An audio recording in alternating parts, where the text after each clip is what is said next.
What a world, it's me, and I'm back. Welcome back to the channel. As you can see from the title, it happened. I had to save a life. And I'll step you through the story, right? So, I post these videos about self-defense, self-preservation, tourniquet application, all of these things to try to help ourselves as citizens progress, as well as saving yourself, saving your family, saving any member of the general public that you encounter, right? And you do these things hoping that the situations don't happen, but are you really prepared for them to happen? I was. And I'll step you through it and maybe help you if you get placed into that situation. Got my lighting going, see my background, my little belts and figures and stuff. So it's pretty cool, right? Yeah, say it, just say yeah. Long story short, tourniquets are so vital to have on your person, in your vehicle, at all times. This is one of those, something just fell over there. This is one of those legit tourniquets made, there's a cat. It's not one of those off-brand ones, but the off-brand ones do work. But I won't go on that. Go check my other tourniquet application video for that. But I will tell you the story. Was in the neighboring city to hang out with my brother, having a good time like we always do when we meet up. I was off work, so I thought I'd just come over there to kind of have a good time with him. Sorry, I tried to get the messages away.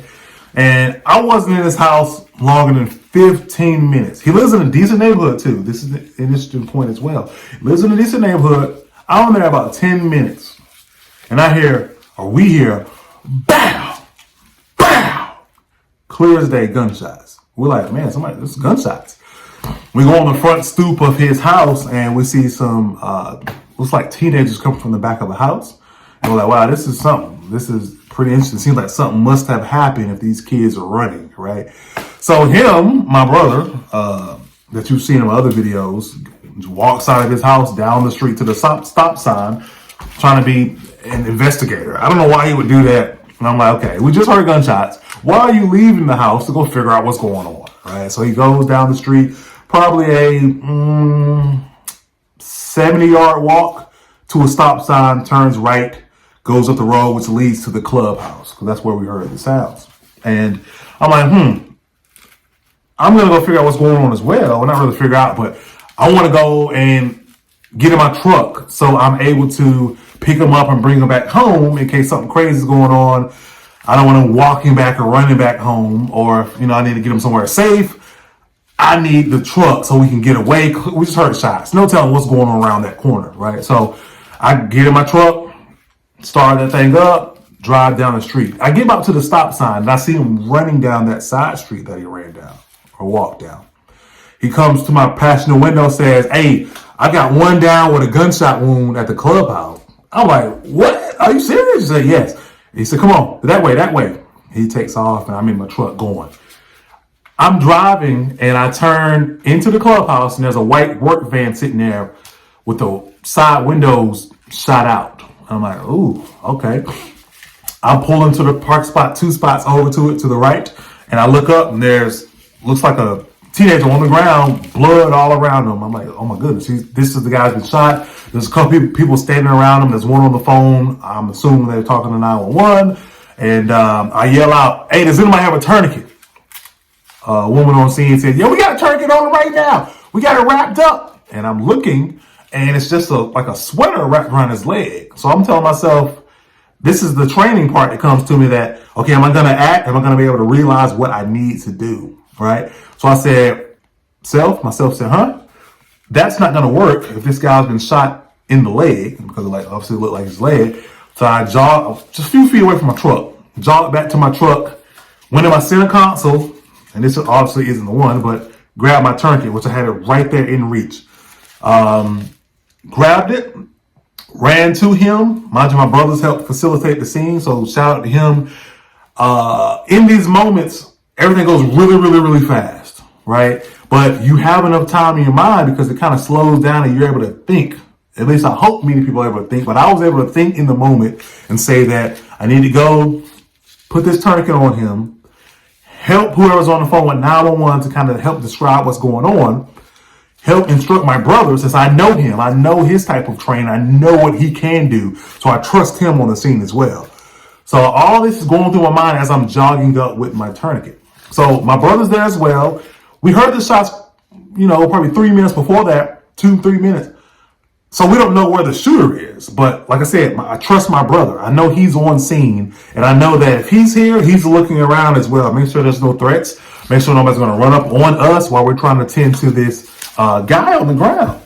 So my tourniquet was staged just like this. The first thought was to go ahead and take the guy's pants down. His pants were all covered in blood. Shoes were covered in blood. So we pulled his clothing off. And tourniquet was like this. I'm glad I staged it the way I stage it, like I do in my tourniquet application video. I did in my tourniquet application video. And it's just like this. I took that off and bam. It was already staged to fit an arm or a leg. So what do we do next? I put this on his leg. Let's think about this as being a leg. Put it in here about 1 or probably 2 inches above the wound. And since I staged it this way, and it's not the way it comes when you buy them, but I staged it this specific way. Look more at my other video, my tourniquet video for it.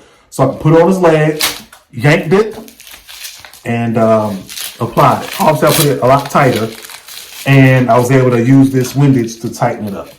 So speaking to him, he was coherent. He was talking to me, and I kept on tightening it. I said, "Hey man, does it hurt?" He's like, "Yeah." I'm like, "Good. That means it's working, right?" So it was stopping the blood flow. Mind you, blood was shooting out of his leg. He was literally lying in a pool of blood. Tourniquet was applied to his leg. Bang. No, I didn't have a marker to put time on it. Was there one in my truck close to it? Yes, but I didn't want to dig through it.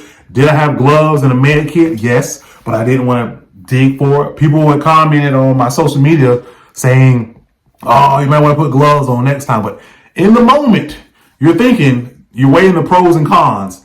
Do I want to dig for other things, or do I want to address the issue that I see, which is a teenager on the ground with blood shooting out of his leg? I weighed the pros and cons and I said, I'm just going to go straight for the tourniquet and that's it. Not dig around for gloves, put those on. I'm trying to save this young man's life. So I put it on. A lady standing above me. She's clearly talking to 911. So I'm trying to tell her to tell 911 that this is what we have right now. And had the police respond, to this part and X, Y, and Z. I think it all went well. I think we all worked together as a team. So shout out to those first responders who got there in a pretty good amount of time. Police, fire, EMS. Shout out to those other citizens who were there to help assist us in the moment. But my main thing I'm trying to preach to you all is that in the moment, are you able to respond and react due to the training that you have implemented in your life? So these type of training, these tourniquet applications, what do I do with the rest of my kit? Do I have bandages? Do I have wraps? Do I have any kind of shears to cut pants, right?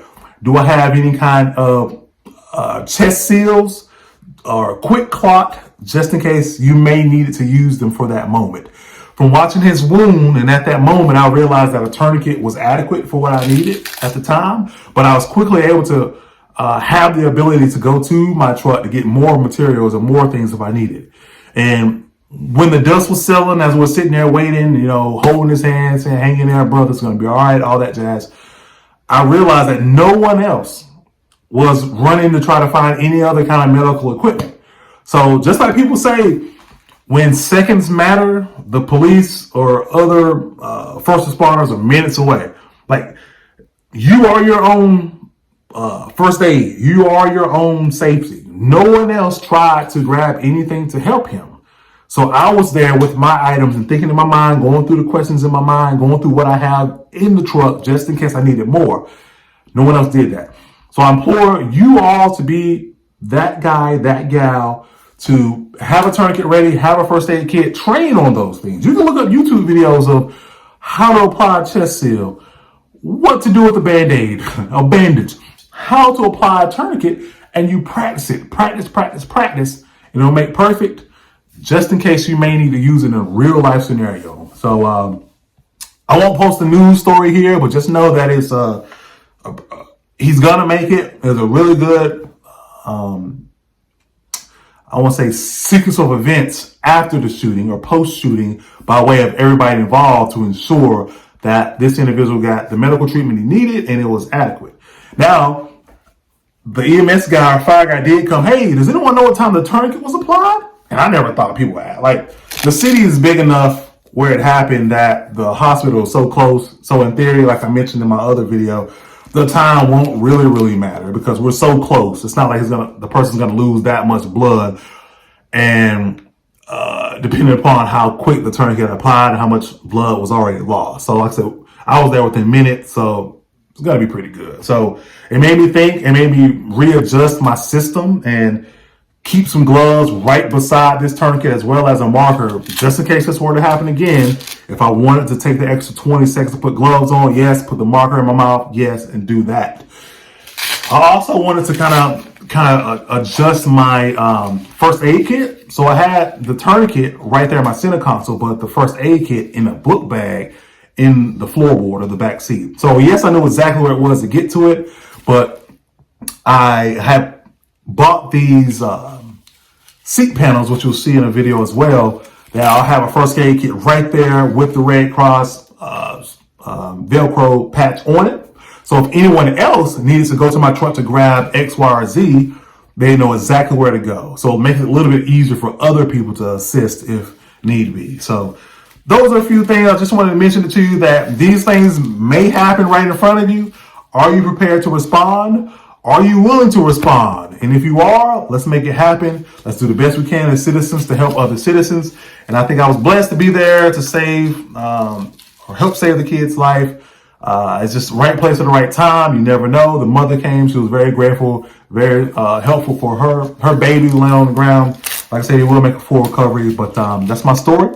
Y'all stay smart, stay safe, and stay tactical. Randy Satisfies you. Checking out.